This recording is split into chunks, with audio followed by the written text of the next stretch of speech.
Semaji la Simba ameweza kulaani kitendo na tukio ambalo limeweza kupostiwa kwenye akaunti ya Yanga kuweza kuharibu, lakini pia kufanya pia ionekane kabisa dhahiri shali kabisa kwamba kuna mambo yanayoendelea katika uwanja wa Benjamin Mkapa, aidha kwa klabu ya Simba kujihusisha na masuala ya kishirikina mpaka amefikia hatua kwamba labda pengine kombe haliwezi kuchezwa katika uwanja wa Benjamin Mkapa. Ni taarifa ambayo Ahmed Ally aliweza kuzungumzia pia kile kinachoendelea, kwa sababu wanaona kabisa kwamba Yanga wanaingilia mambo yao. Yani kama kombe haliwahusu na wao waliweza kutoka kwenye michuano ya CAF, ni kwa nini wamekuwa wakiwa kimbele kuposti mambo ya Simba? Yani katika jambo ambalo pengine lina make sense, yani wenda analozungumza likawa ni kweli.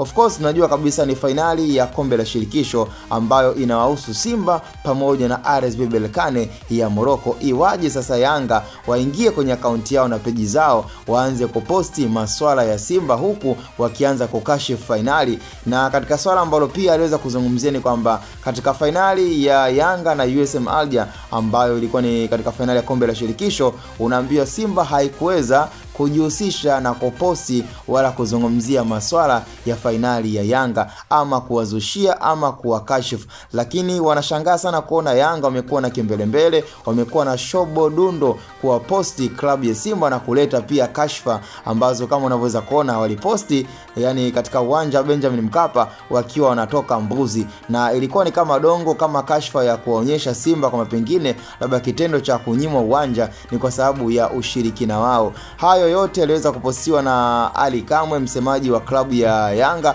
lakini pia na uongozi wa klabu Yanga katika peji zao waliweza kuposti mambo kama hayo. Sasa kiuhalisia tunaona kabisa kwamba yale yanayofanyika na Simba hawataki Yanga waingilie. Kama ni finali ya Simba na Berkane, basi wanachokitaka ni kwamba Simba wao ni heri wao ndo walete kashfa, lakini sio kuingiliwa na timu pinzani ama watani wao wa jadi. Kwa hiyo sijajua kwa upande wako, kwa wewe msikilizaji na mdau, unahisi ni sahihi kilichozungumzwa na semaji la Simba kwamba hawataki waingiliwe? Kwa sababu katika finali ya Yanga na USM Alger Simba hakuweza kuingilia wala kutoa kashfa yoyote ambayo iliweza kutokea. Zaidi tunaona kwenye klabu ya Simba, yani Yanga wamekuwa kileta kielele katika msimu huu ambao tunaona Simba na Berkane wakiwa kwenye finali na hatua za mwisho ya kombe la shirikisho katika second leg ya marudiano ya michuano hiyo ya 2024-2025.